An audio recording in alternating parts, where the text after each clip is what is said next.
test is in 4-part, Part 1, Part 2, Part 3, and Part 4. Now look at Part 1. Part 1. You'll hear a mother, Shirley, talking to Kate, an admissions officer at a school. First, you'll have some time to look at questions 1 to 3.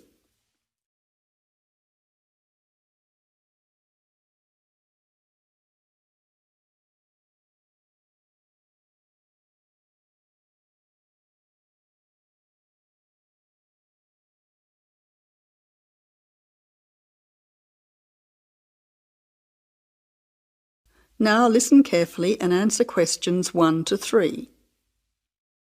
Good morning, you must be Shirley Peters. My name's Kate. Yes, hello, I'm Shirley Peters. Nice to meet you. You have a 10 o'clock appointment with us. That's right. I'm supposed to go to the admissions office. Is that here? Yes, it is. Please take a seat as I have several forms for you to fill in to enable you to enrol your son at this school. We have a form for your name, address and so on, one for the health of your son, and one for him to choose extra subjects to join in. Thank you. Now, firstly, this form is just so we have a record of your son's personal details. Can you fill it in for me? Yes, I'll do that now. Can I just check the details with you? Your son's first name is John. No, that's his middle name after his father, Richard John. My son's name is Colwyn. Can you please spell it Colwyn, not Colwyn, as some people do? Yes, I'll make a note of that. And how old is Colwyn? I've put down that he's entering year 6, so therefore he's 11 years old, turning 12 this year. So at the moment, he's 11. Yes, correct. You now have some time to look at questions 4 to 10.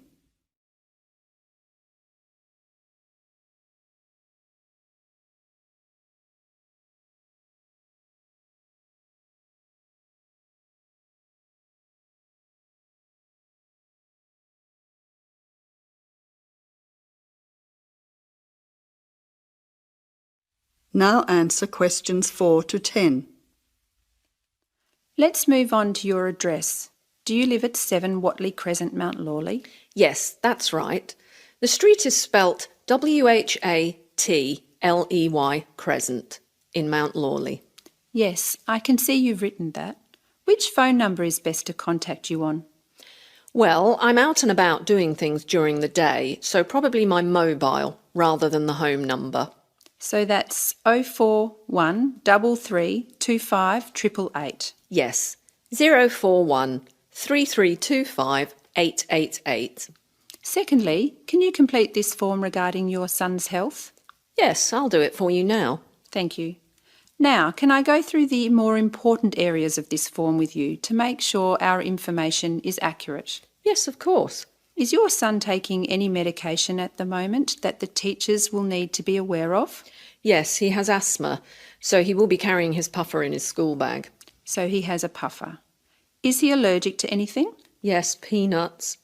Actually, he should avoid all types of nuts. That's okay, because we have a policy of not having any nuts in our school. Is there anything else that you think we should be aware of? As I've written down, he also wears glasses, which he needs to keep on all the time. I'll highlight that section on the form so his teacher will know about his glasses. Finally, this school has a wide range of interesting subjects that your son can participate in. Could you mark on this form what your son would like to do? Yes, certainly. Here you are. Firstly, it seems your son is particularly interested in football, so I'll make a note of that. Secondly, with regard to music, would you like him to start learning the piano in music class? Yes, that would be fantastic. Now, turning to art, I'll let his art teacher know that he likes drawing cartoons. Wonderful. Finally, let's look at languages now. Did you know that Mandarin was actually only started at the school this year? Really? Well, I think Chinese would be the most useful, even though my son's friends have already been learning Indonesian and Italian. Well, now we have all the information we require about your son.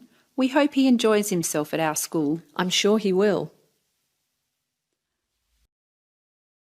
That is the end of Part 1. You now have half a minute to check your answers.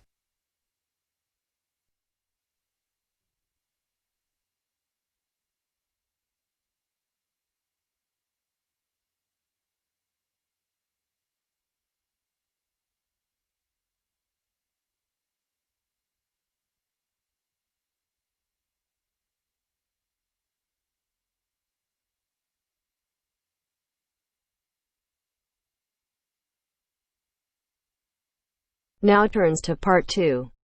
Part 2.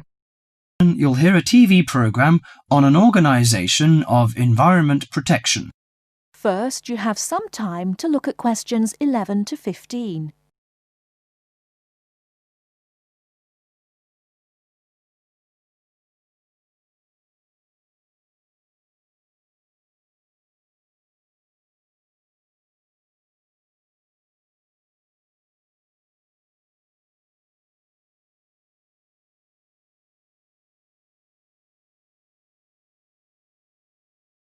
Now, listen carefully and answer questions 11 to 15. Today in our studio is Sue Gent, a staff member of Clean Up Australia. Thank you, Tony. As we know, the mission of Clean Up Australia is to inspire and work with communities to clean up, fix up and conserve our environment.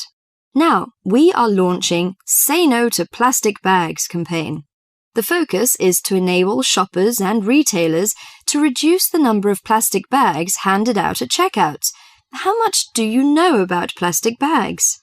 Plastic is a recyclable resource. They are manufactured from non-renewable resources like oil and gas.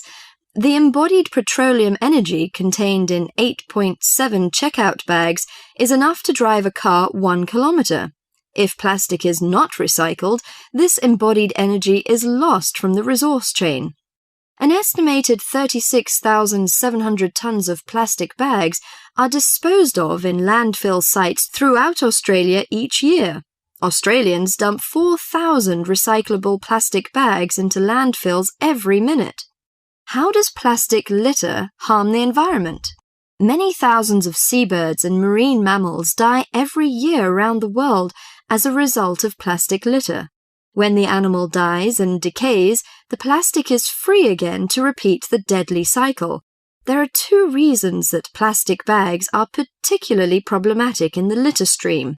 Firstly, they last from 20 to 1,000 years.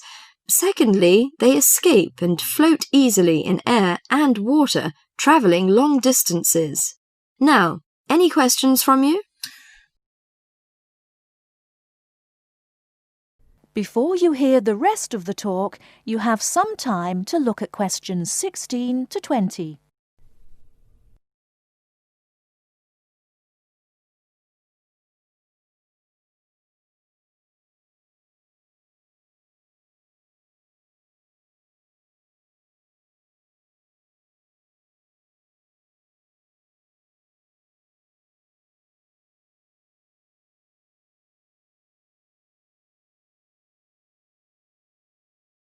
Now listen and answer questions 16 to 20.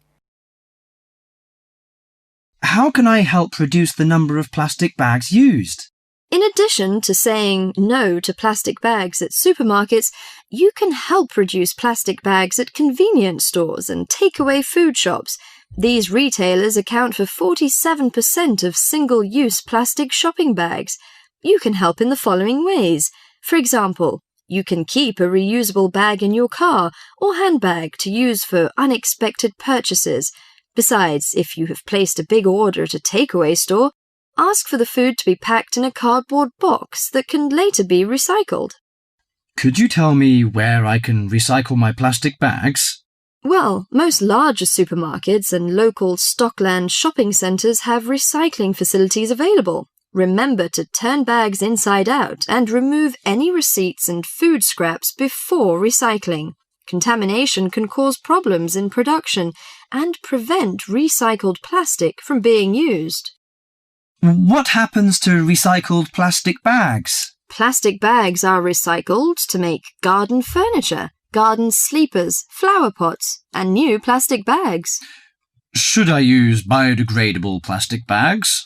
A biodegradable product is one that breaks down safely, by biological means, into the raw materials of nature and disappears into the environment. There is currently no Australian standard for biodegradable plastic bags. This means there is no guarantee that bags will completely break down, as claimed by their manufacturer.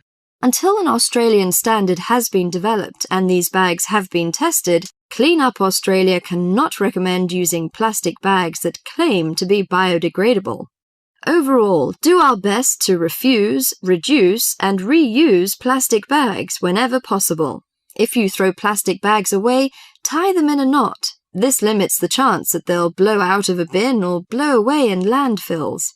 By following a few simple steps, we can stop plastic bags from blocking our drains and creeks, injuring our precious marine life, and harming our wildlife. That is the end of part 2. You now have half a minute to check your answers.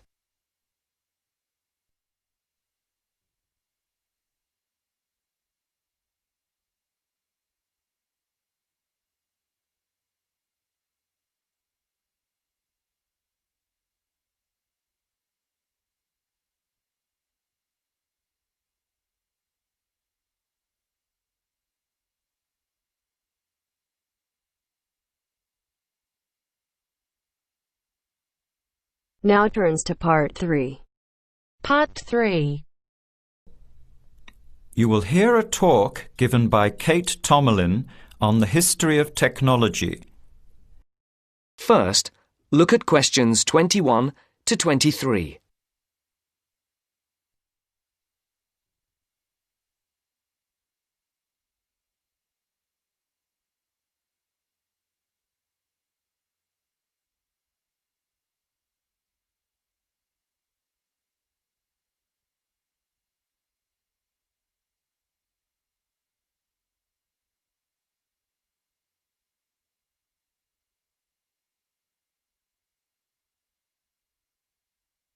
As you listen, answer the questions.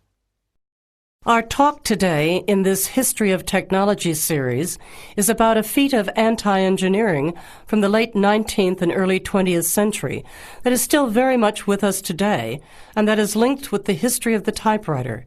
It's the QWERTY keyboard. What, you might ask, is QWERTY? Well, have a look at the nearest typewriter or computer keyboard. If you look at the top row, you will see that Q, W-E-R-T-Y, are the first 6 letters. Did you ever think when you were learning to type about why the letters on the keyboard are distributed the way they are? Here's the story. It all has to do with the history of the typewriter. Typewriters existed since the early 1700s, but the first commercially practical system came into being in 1873.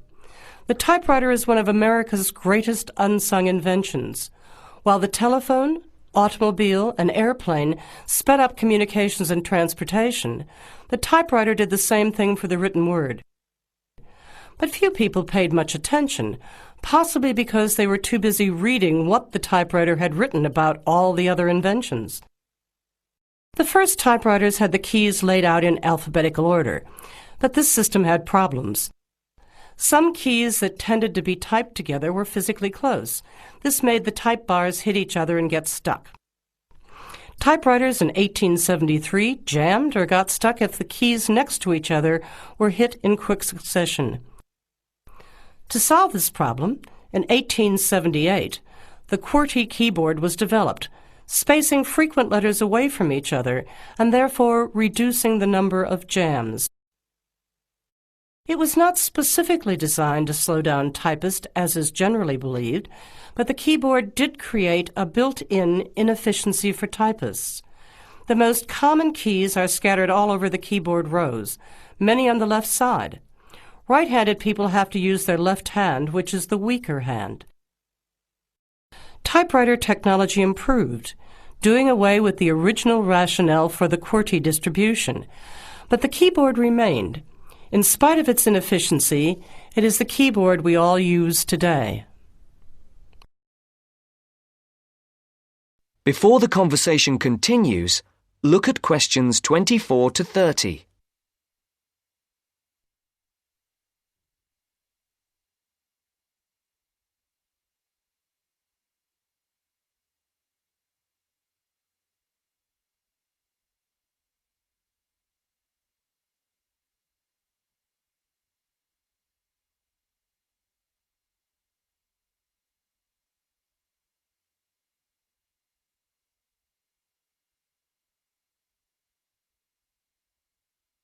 Now listen to the second part of the discussion.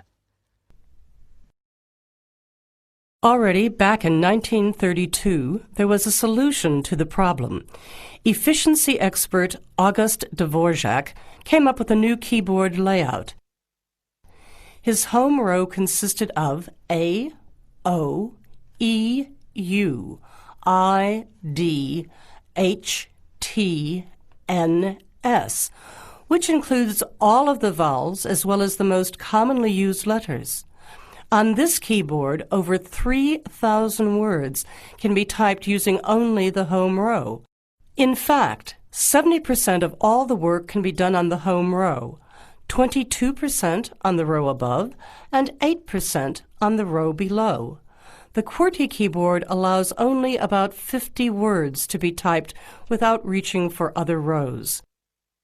In addition, on Dvorak's keyboard, the right hand handles 56% of the workload and the left handles 44%, just about the opposite of the division of the QWERTY keyboard. This is an advantage for most right-handers. The Dvorak keyboard increased accuracy in typing by almost 50% and speed by 15 to 20%. How much labor did this Dvorak layout save? In one study, a group of typists was evaluated in the use of both keyboards. Those using the Dvorak keyboard moved their fingers just about 1 mile on an average day, while those who used the QWERTY keyboard moved their fingers an average of 12 to 20 miles. The superiority of the Dvorak keyboard was clearly established. However, it has never been adopted as the keyboard of choice. Why? First of all, bad luck and bad timing on the part of the Dvorak team. First, there was the Depression. Not a good time for introducing change. But the main factor that worked against the Dvorak system was habit. People were used to the QWERTY keyboard. Computers today could easily switch the arrangement of letters to the Dvorak layout, but it seemed that because of habit, the QWERTY layout remains dominant. People felt comfortable with the keyboard they learned on, so it was the established patterns of hundreds of millions of typists, manufacturers, typing teachers, and typewriter salespeople that have crushed all moves toward keyboard efficiency for over 70 years. It looks like QWERTY keyboard may be with us for a long time yet. That is the end of part 3. You now have half a minute to check your answers.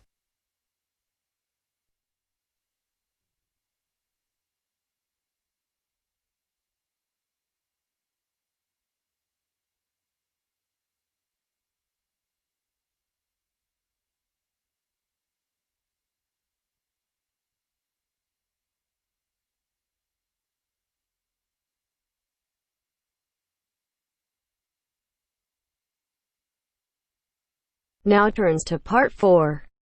Part 4. First, you have some time to look at questions 31 to 40.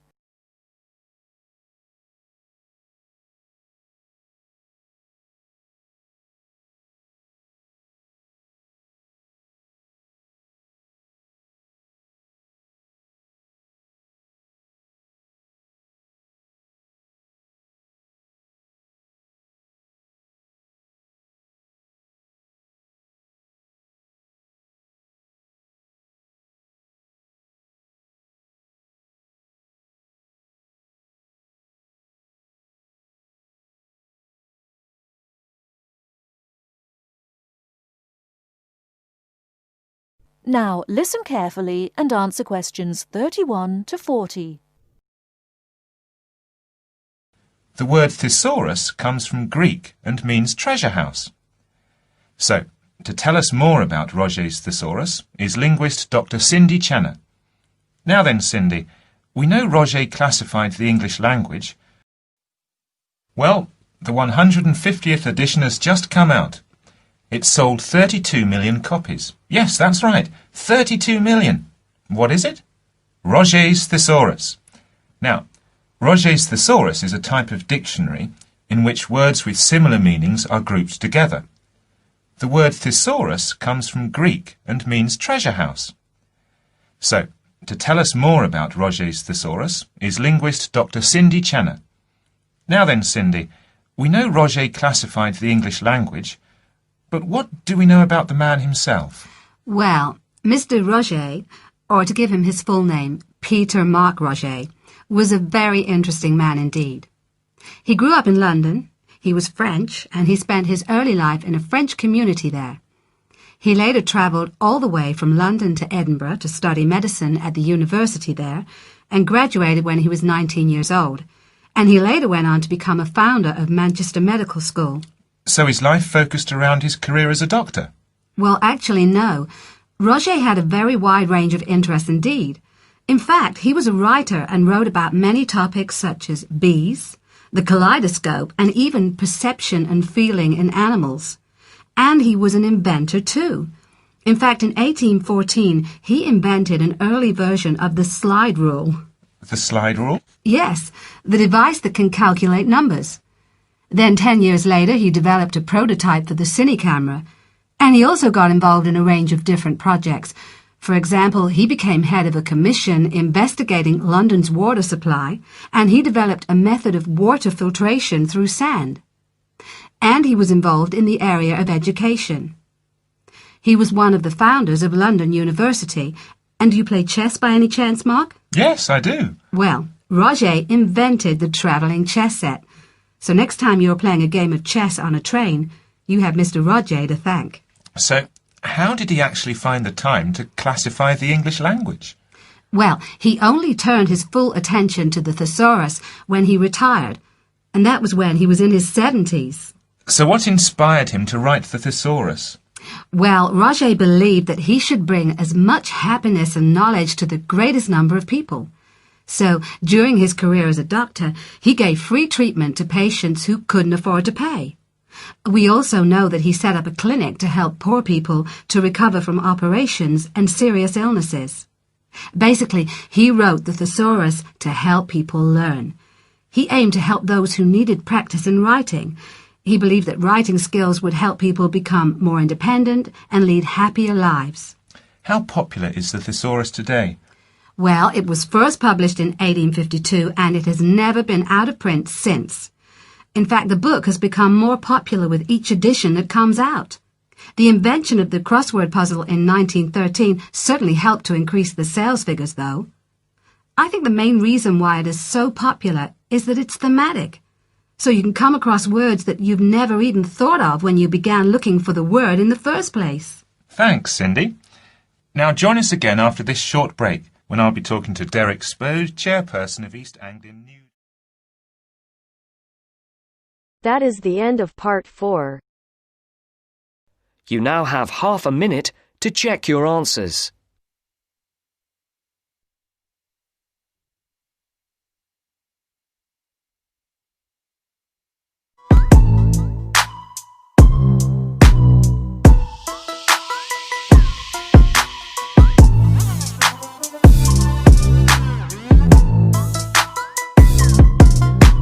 That is the end of the test.